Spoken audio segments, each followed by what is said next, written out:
Dolph Lundgren, de son vrai nom Hans Lundgren, est un acteur et producteur de films suédois connu pour sa carrière diversifiée et réussie. Né le 3 novembre 1957 à Stockholm, en Suède, Lundgren est devenu une icône internationale de l'action avec une force à la fois dans son apparence et dans son jeu d'acteur. Largement connu pour son rôle d'Ivan Drago dans le célèbre film Rocky IV, 1985, Dolph Lundgren est non seulement un acteur talentueux mais aussi un boxeur professionnel et un haltérophile primé au niveau national. Avec une hauteur de 1,96 m et un physique musclé, il a attiré l'attention du public non seulement en raison de son apparence impressionnante mais aussi en raison de ses capacités d'acteur impressionnantes.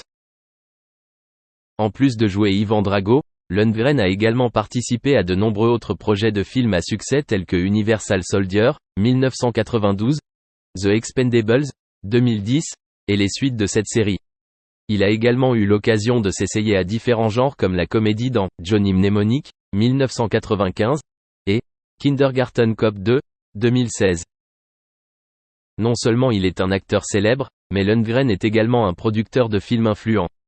Il participe souvent à la production et joue un rôle important dans le processus de création d'œuvres cinématographiques. Cela montre sa polyvalence et son engagement envers l'industrie cinématographique.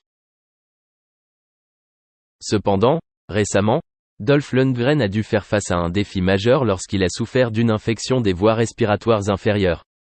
Même s'il a été confronté à une situation de santé difficile, Lundgren conserve toujours un esprit optimiste et positif. Ce n'est pas un mince défi, mais le public et ses fans ont unanimement adressé à Lundgren leurs vœux de bonne santé et espèrent qu'il se rétablira complètement bientôt. Dolph Lundgren, avec sa carrière diversifiée et impressionnante, est non seulement une icône dans le monde du cinéma mais aussi une source d'inspiration pour ceux qui sont passionnés d'art et qui affrontent les défis de la vie. Sa persévérance et sa passion se manifestent non seulement dans son parcours artistique mais aussi dans sa vie quotidienne. 2 ans après avoir reçu la nouvelle choquante de son cancer en phase terminale, Dolph Lundgren est non seulement vivant, mais il se sent également extrêmement heureux et envisage l'avenir avec optimisme. À 65 ans, la star a partagé avec Entertainment Tonight: « Je vis une vie normale. Je prends toujours des médicaments mais cela ne m'affecte pas vraiment. » Il a poursuivi: « Je veux dire, il n'y a pas d'effet secondaire. Chaque jour pour moi est une bénédiction, je l'apprécie vraiment et je me sens vraiment bien. »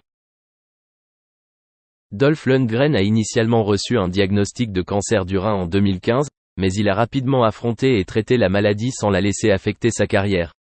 Pendant ce temps, il a continué à jouer des rôles dans des films célèbres tels que Aquaman et Creed 2, prouvant sa force et son esprit combatif.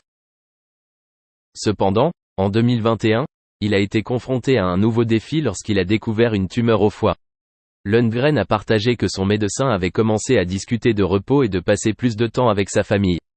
Il se souvient: « Alors je lui ai demandé: « Combien de temps pensez-vous qu'il me reste ? » Je pensais qu'il avait dit 2 ou 3 ans, mais je pouvais dire à sa voix qu'il pensait que c'était moins. » Malgré l'incertitude quant au temps qu'il lui reste, Dolph Lundgren reste optimiste et profite de chaque instant de la vie. Sa détermination et son dévouement sont non seulement une forte source d'encouragement pour lui-même, mais également une source d'inspiration pour les téléspectateurs du monde entier. Il prouve que la combativité et l'amour familial peuvent être une source de force sans précédent, nous aidant à surmonter tous les défis, y compris les plus difficiles de la vie. Dolph Lundgren, l'une des stars les plus célèbres des Hollywood, a créé des vagues de fans lorsqu'il a révélé qu'il voulait incarner son coéquipier de Punch-Out Sylvester Stallone sur le tournage du film Expendables. Cela a particulièrement attiré l'attention des fans et de l'industrie cinématographique. « J'étais en larmes », a partagé Lundgren avec émotion en parlant de son idée.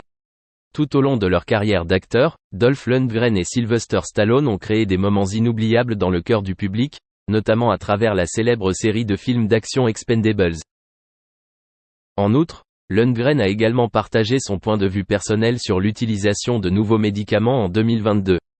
Fondamentalement, 2022 est le moment d'observer ces médicaments exercer leurs effets, ai-je dit.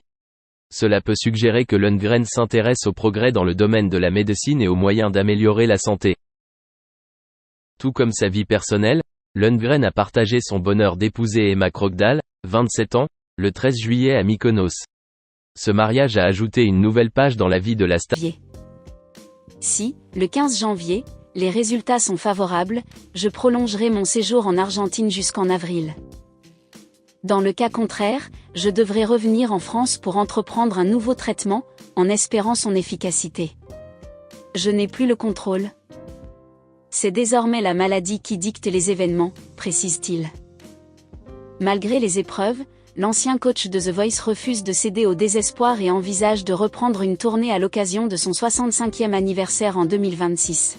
Cela me laisse un certain laps de temps, conclut le père d'Aël et Dunca, dont la sérénité face à l'incertitude suscite un profond respect. Florent Pagny est un artiste français renommé, né le 6 novembre 1961 à Chalon-sur-Saône.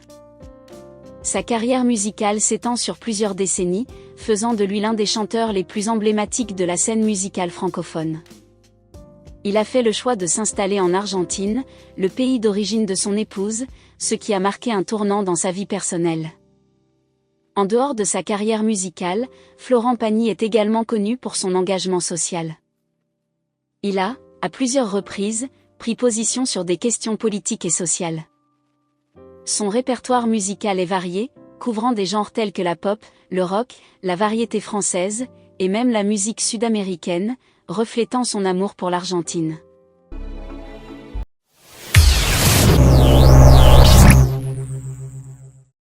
Le 16 janvier dernier, au cours de la conférence de presse animée par Emmanuel Macron, Laurence Ferrari a fait l'expérience d'une situation quelque peu délicate. La journaliste, exerçant ses fonctions au sein des rédactions de CNews, Europe 1 et Paris Match, a été sujette à une remise en ordre de la part du président. Le tout sous le regard amusé de ses confrères. Cette séquence a été révélée par Voici. Laurence Ferrari a cherché à prendre une position dominante lors de la séquence dédiée à la sécurité intérieure et à l'éventualité d'un service national universel. Elle a exprimé le désir de partager son point de vue sur la vision présidentielle pour la France à la conclusion de son mandat, tout en faisant référence à divers sondages. Néanmoins, sa question a revêtu une dimension particulière lorsqu'elle a abordé des thèmes délicats liés à l'éducation. Elle a affirmé: pratiquement un jeune sur deux ne sait pas situer la Révolution française, ne connaît pas la Shoah, ne sait pas ce qu'il s'est passé le jour de la rafle du Vel'd'Hiv d'Achivé. Par la suite, l'épouse de Renaud Capuçon a sollicité le chef de l'État en lui demandant de mentionner 5 mesures concrètes visant à restaurer l'autorité et à transformer les jeunes en citoyens éclairés.